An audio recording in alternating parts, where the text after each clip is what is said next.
La réaction pour le moins accommodante de la France face au changement de pouvoir à Madagascar doit nous alerter. Aurions-nous affaire à des putschistes halal? Je vais vous dire le fond de ma pensée. Je ne suis pas convaincu que la France soit à la manœuvre à Madagascar. Je crois plutôt qu'elle a été dépassée, surprise par les événements, comme au Tchad après la mort brutale de Idriss Déby père, et qu'elle essaie, par son attitude conciliante, de sauvegarder ses intérêts dans la région. Mais quels sont-ils? Eh bien, ils se focalisent autour de deux lieux, les îles Éparses et le canal du Mozambique. Allez, on va voir de quoi il s'agit.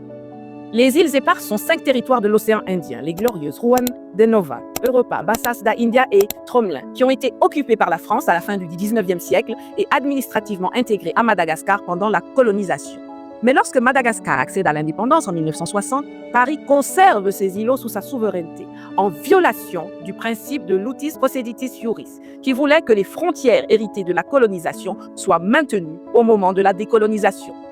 Que ce soit à l'époque comme aujourd'hui, la France campe sur son attitude de chef bandit, parce que ces îlots, d'une superficie cumulée de 45 km² et inhabités en grande partie, sont essentiels à sa survie géopolitique, géostratégique et économique.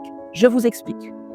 Les îles Éparses sont positionnées dans une des voies maritimes les plus stratégiques du monde, le canal du Mozambique, situé entre Madagascar et le Mozambique et reliant la partie sud de l'océan Indien à la mer d'Arabie et au canal de Suez.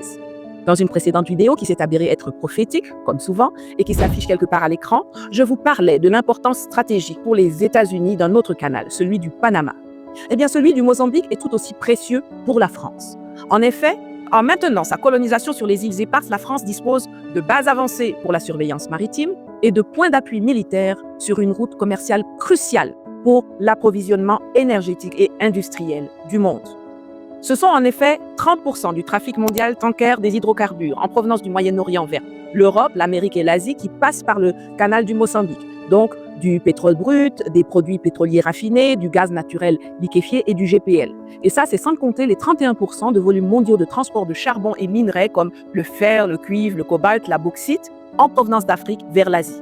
À cela s'ajoutent bien sûr les conteneurs de biens manufacturés dont le volume a augmenté, notamment depuis que les Houthis ont commencé à envoyer de jolis petits missiles en mer Rouge en 2024.